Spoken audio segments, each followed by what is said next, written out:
kijana akachukua kuni, kaambia kijana, wewe pepa kuni na mimi nitapepa kisu.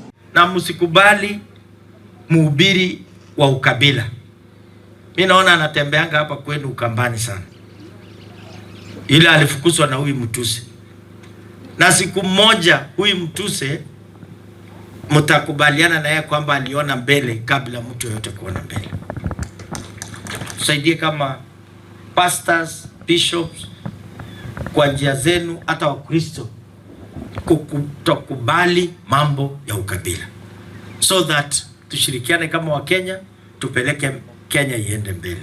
Kenya haiwezi enda tu ikiwa kuna watu wanavuruta na mambo ya ukabila, mambo ambayo haiwezekani. Na hivyo ndivyo sisi tunaambia watu wetu tuishi pamoja. Lakini unaweza kuwa na ndugu ambaye akufai na ukakuwa na jirani akakufaa. Rais ametuonyesha upendo, na ni kwa sababu ya hiyo upendo ya rais nimekuja niwaulize, mkiwa majirani, wakati naye rais atakuwa na mahitaji mwaka ujao tarehe 10 mwezi wa 8, rais atakuwa na mahitaji ya kutafuta kura ya kurudi kama rais wa pili wa nchi, kwa mara ya pili kuwa rais wa nchi ya Kenya. Nataka niwaulize jameni, nyinyi wakati mmekuwa na haja, rais ametumana milioni 1. Rais ametuma msaidizi wake. Rais amenituma mimi.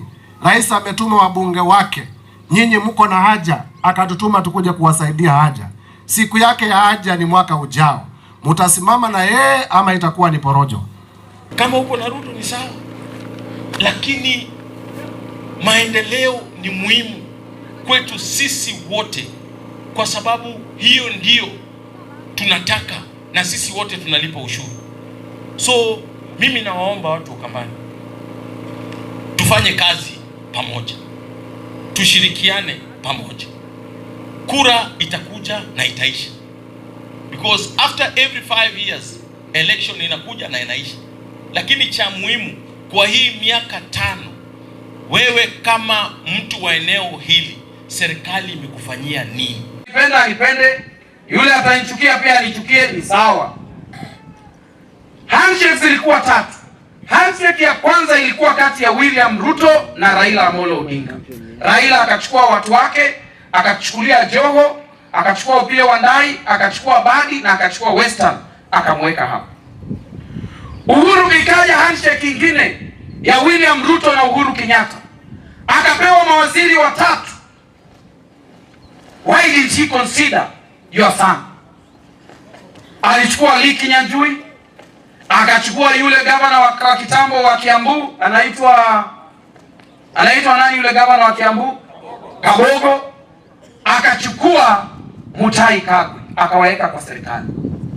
Why didn't he remember that he will need the Kamba vote?